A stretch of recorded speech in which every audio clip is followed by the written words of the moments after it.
Hello. I wanted to talk about something that's been going on lately within the shooting community. Uh, it has always been a debate, I guess, between calibers. Some people say that 9 millimeter is the best. People say 40, 45, 10, whatever caliber. Um, lately, the 40 caliber round, the 40 caliber Smith and Wesson round, and it's called 40 Smith and Wesson because Smith and Wesson was involved with the developmental phase of the round itself. But it's been taking a lot of heat.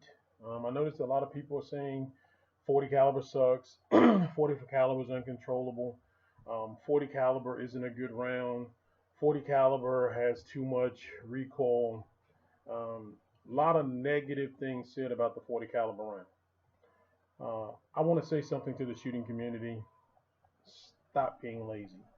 And in that, a lot of people talk about the snap, the recoil of the 40 caliber round, which anyone who's ever shot a 40 caliber notice a substantially amount more of felt recoil in your hand with the 40 caliber than with the 9 millimeter. 9 millimeter usually ranges from 115 grains, which is the size of the projectile, to 147 grains. So you got that size of a projectile traveling at about 1,100 feet per second, 1,050 to 1,100. And with the 40 caliber round, you got 165 grain to 185 grain projectile traveling at close to the same speed, about 1,000 feet per second. And depending upon the weight of the round, could be going a little bit more, a little bit quicker, a little bit faster. So you're gonna get more felt recoil from a 40 caliber than you do with a 9. Does that make the 40 caliber obsolete and unnecessary? No. Actually, 40 calibers are a more superior round than the 9 millimeter, and not knocking the 9. Please, people who love the 9 millimeter, I'm not attacking the 9 millimeter itself. But what I am doing is defending its larger brother, the 40 caliber. The 40 caliber has more knockdown power, um, causes more trauma at the point of impact than a 9 millimeter. Now, with the caliber debate, a lot of people have said that, well, with 9 millimeter, you get greater magazine capacity. And that was substantially true when compared to most 45s at the time. There were single stacks, most of the time 1911 configurations. So with that being said, the 40 caliber, which is kind of like the middle child, actually has a magazine capacity that rivals that of the 9 millimeter. So, like myself, I carry from time to time when I'm not carrying 45, when I am carrying a 40, I carry the Glock 22, which is a 15 plus 1 magazine capacity. I'll carry the Glock 23, which is a 13 plus 1. And then I was on other occasions I carry either my HK VP40 or my HKP 30 and 40 cal, and those are 13 plus 1. So the magazine capacity is very similar when going from the 9 millimeter to the 40 caliber. So you've got greater magazine capacity, which is a knock against 45. You've got more power than you get, or more trauma caused at the point of impact than you get with a 9 millimeter. Now, some people argue 9 millimeter ammunition as of late has made strides in the developmental phase. The hollow points that are now developed are creating greater wound cavities, having deeper penetration, and causing more trauma at the point of impact than the previous 9 millimeter hollow points, which is absolutely true. It is.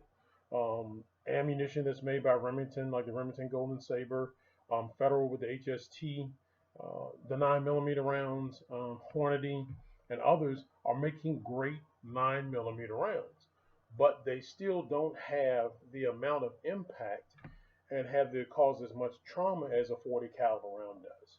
So, 40 caliber, what's going on with the 40 cal? First of all, in order to shoot a 40 and get a 40 caliber gun that actually you can shoot and shoot well, you got to get a good gun. I've seen some manufacturers make 40 cal that I question because the guns are extremely lightweight. Now, one thing that I've seen as of late with Heckler and Koch, or Heckler and Koch, as some people call it, or whatever, H&K, they, with their VP9 and VP40 series, the VP9 slide is substantially smaller or thinner than the VP40 slide because they realize with the extra weight in the slide, it will help to mitigate some of the felt recoil that shooters feel in their hands.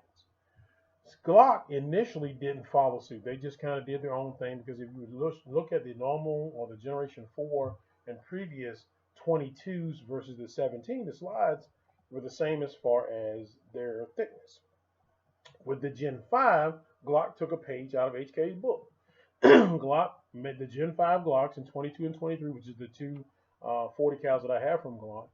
Their slides are substantially thicker than the previous generations of 22s and 23s.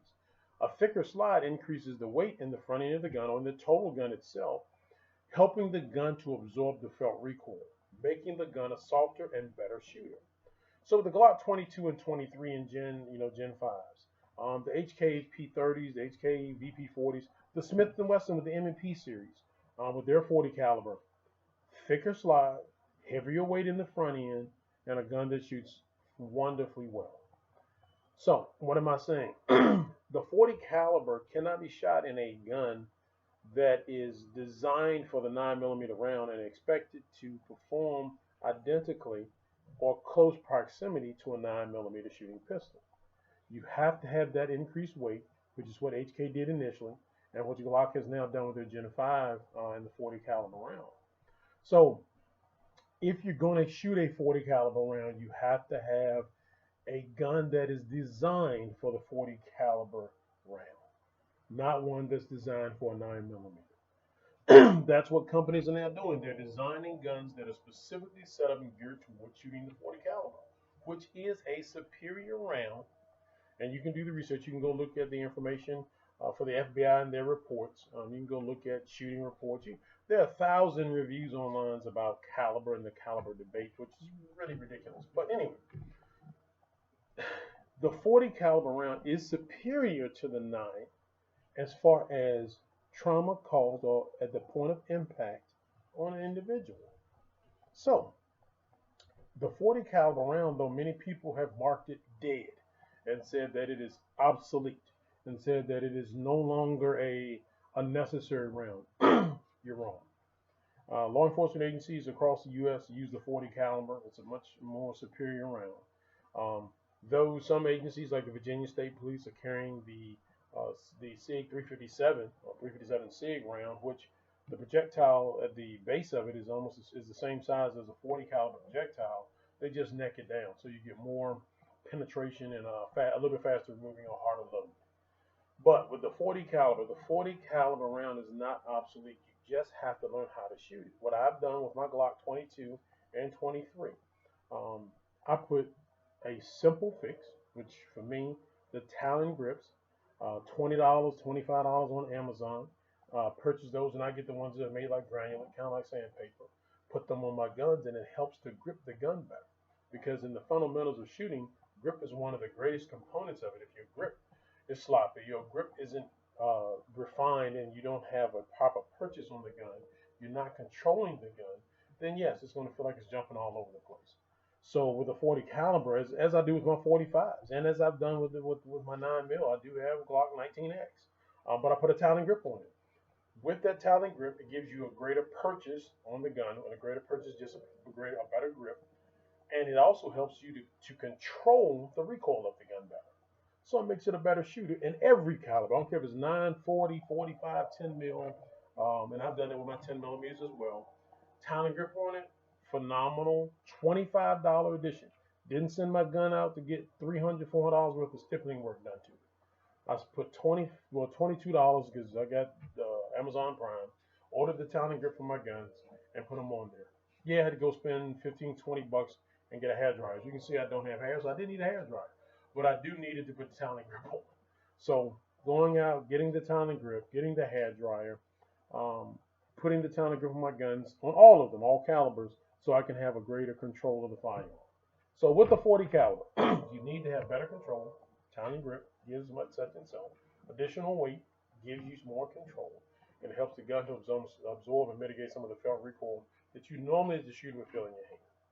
So for those who keep saying the 40 caliber is dead, stop being lazy.